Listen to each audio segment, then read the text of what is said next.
শ্বশুর বাড়িতে কত লোক কত কথা বলে, বউ এ কাজ পারে না, ও কাজ পারে না, কথার কোনো শেষ নেই। যে যেভাবে পারে খুশারি কথা বলা শুরু করে দেয়, কিন্তু আসলে বোঝার চেষ্টা করে না যে মানুষটাকে কথাগুলো শোনাচ্ছি বা বলতেছি সে হয়তো কষ্ট পাবে, দুঃখ পাবে, সেটা বোঝার চেষ্টা করে না। তারা ভালো থাকতে পারলেই ভালো। তো একদিন প্রথমে আমি যে মাছ ভাজতে দিয়েছে আমাকে, আমি মাছ ভাজতে ভাজতে তেল ছুটে পড়েছে হাতে। তখন ঢাকনা দিয়ে ঢেকে দিয়েছি, তবে একটু পরে যে খুলে দেখি যে মাছগুলো এমন পুরা পুড়ছে, সেই মাছগুলো আর রান্না করে খাওয়া যাবে না। তো আর কি করার, শাশুড়ি এসে দেখে ফেললো, দেখে অনেক কথাগুলো শোনালো, সবাইকে বললো যে কি এমন ঢ্যামনি বিয়ে করে নিয়ে আসছে যে কোনো কাজ পারে না, কিছুই পারে না। মাছটা যে একটু রান্না করবে সেটাও পারে না, কোনো কিছু কি শেখায়নি, বাপ মায় কি কিছুই শেখায়নি, যে বাপ মা না শেখায় বিয়ে দিয়েছে, যে কোনো কাজই পারে না। তো কি করার, এখন সেই মানুষটা অনেক কাজ পারে, শুধু মাছ ভাজি করা না, মাছ রান্না করার থেকে শুরু করে সব কাজ পারে। কাজের অভাব শ্বশুর বাড়িতে। তো আর কি, শাক ভাজতে দিয়েছে একদিন, তো সেই শাকের আর কি বলবো। তো ভাবছিলাম যে মাছ ভাজতে গিয়ে যেমন পুরাই ফেলছি, তো শাক আর এইভাবে পোড়াবো না, তাই আর কি না ঢেকে দিয়ে ওইভাবে পানি শুকাই, যতটুকু পানি বেরিয়েছে ওটাও সেকে ফেলে দিয়েছি।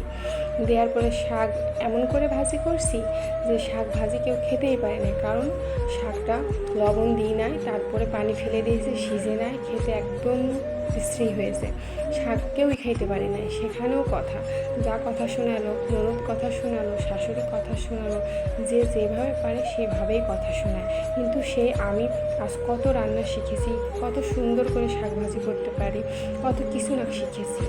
তো আর কি বলবো, পরের বাড়িতে কথা শুনতে শুনতে শুনতে শুনতে আমার না দেওয়ালে পিঠ ঠেকে গেছে। এখনও শুনি না যে তা নয়, এখনও কিছু কথা শুনি। তো আর কি, এখন আর খারাপ লাগে না। আগে তো বুঝতাম না, সামান্য কিছু বললে অনেক খারাপ লাগতো, এখন অনেক কিছু বলার পরেও খারাপ লাগে না।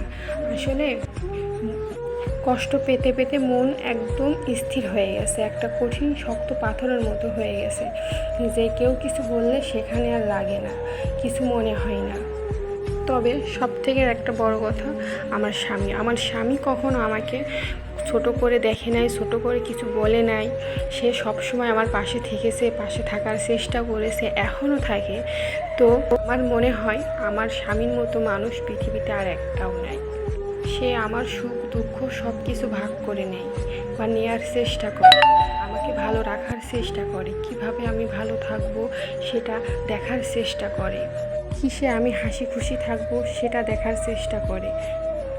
এই জন্য আর কে কি বললো সেটা আর কানে দিই না। কেন কানেই দিব, যার সঙ্গে থাকি সে তো কখনো কিছু বলে না, সে তো অনেক ভালো।